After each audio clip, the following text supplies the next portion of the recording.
Further use of the will. You cannot retain a true and clear vision of wealth if you are constantly turning your attention to opposing pictures, whether they be external or imaginary. Do not tell of your past troubles of a financial nature, if you have had them. Do not think of them at all. Do not tell of the poverty of your parents or the hardships of your early life. To do any of these things is to mentally class yourself with the poor for the time being, and it will certainly check the movement of things in your direction. Put poverty and all things that pertain to poverty completely behind you. You have accepted a certain theory of the universe as being correct, and are resting all your hopes of happiness on its being correct. What can you gain by giving heed to conflicting theories? Do not read books which tell you that the world is soon coming to an end, and do not read the writing of muckrakers and pessimistic philosophers who tell you that it is going to the devil. The world is not going to the devil, it is going to God. It is a wonderful becoming. True, there may be a good many things in existing conditions that are disagreeable, but what is the use of studying them when they are certainly passing away, and when the study of them only tends to slow their passing and keep them with us? Why give time and attention to things that are being removed by evolutionary growth, when you can hasten their removal only by promoting the evolutionary growth as far as your part of it goes? No matter how horrible and seeming may be the conditions in certain countries, sections, or places, you waste your time and destroy your own chances by dwelling on them. You should interest yourself in the world's becoming rich. Think of the riches the world is coming into instead of the poverty it is growing out of, and bear in mind that the only way in which you can assist the world in growing rich is by growing rich yourself through the creative method, not the competitive one. Give your attention wholly to riches. Do not focus on poverty. Whenever you think or speak of those who are poor, think and speak of them as those who are becoming rich, as those who are to be congratulated rather than pitied. Then they and others will catch the inspiration, and begin to search for the way out. Because I say that you are to give your whole time and mind and thought to riches, it does not follow that you are to be sordid or mean. To become really rich is the noblest aim you can have in life, for it includes everything else.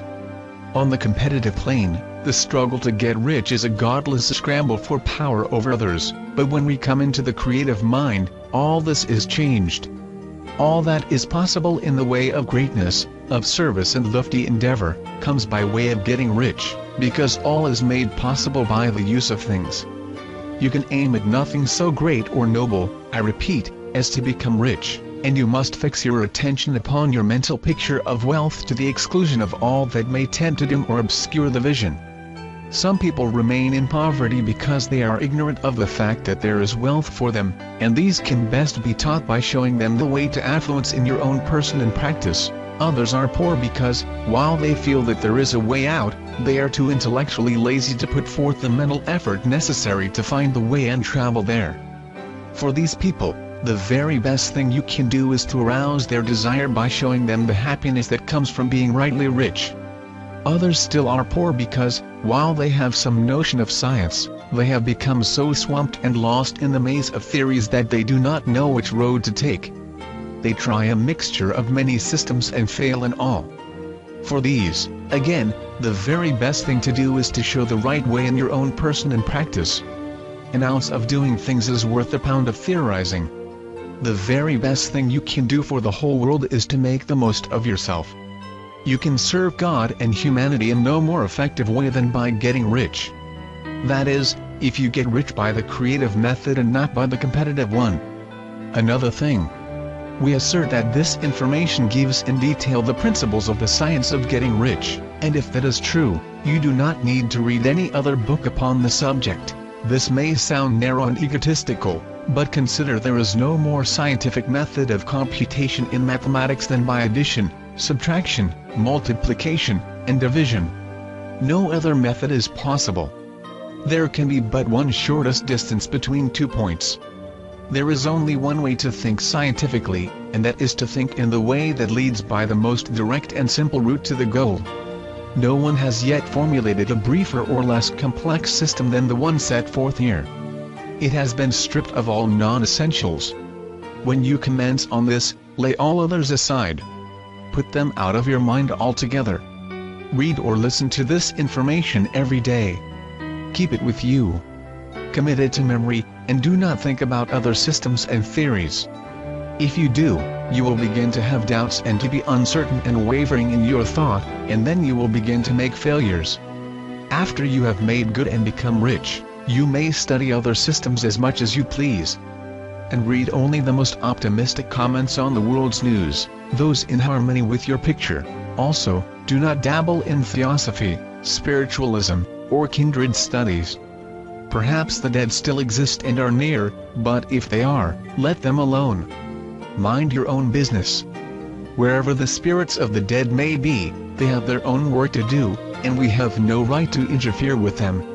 We cannot help them, and it is very doubtful whether they can help us, or whether we have any right to trespass upon their time if they can. Let the dead in the hereafter alone, and solve your own problems. If you begin to mess with the occult, you will start mental crosscurrents that will surely turn your hopes to confusion. Now, this and the preceding chapters have brought us to the following statement of basic facts. There is a thinking stuff from which all things are made, and which, in its original state, permeates, penetrates, and fills the inner spaces of the universe. A thought in the substance produces the thing that is imaged by the thought. A person can form things in his thought, and, by impressing his thought upon formless substance, can cause the thing he thinks about to be created. In order to do this, a person must pass from the competitive to the creative mind. He must form a clear mental picture of the things he wants, and hold this picture in his thoughts with the fixed purpose to get what he wants, and the unwavering faith that he does get what he wants, closing his mind against all that may tend to shake his purpose, dim his vision, or quench his faith. And in addition to all this, we shall now see that he must live and act in a certain way,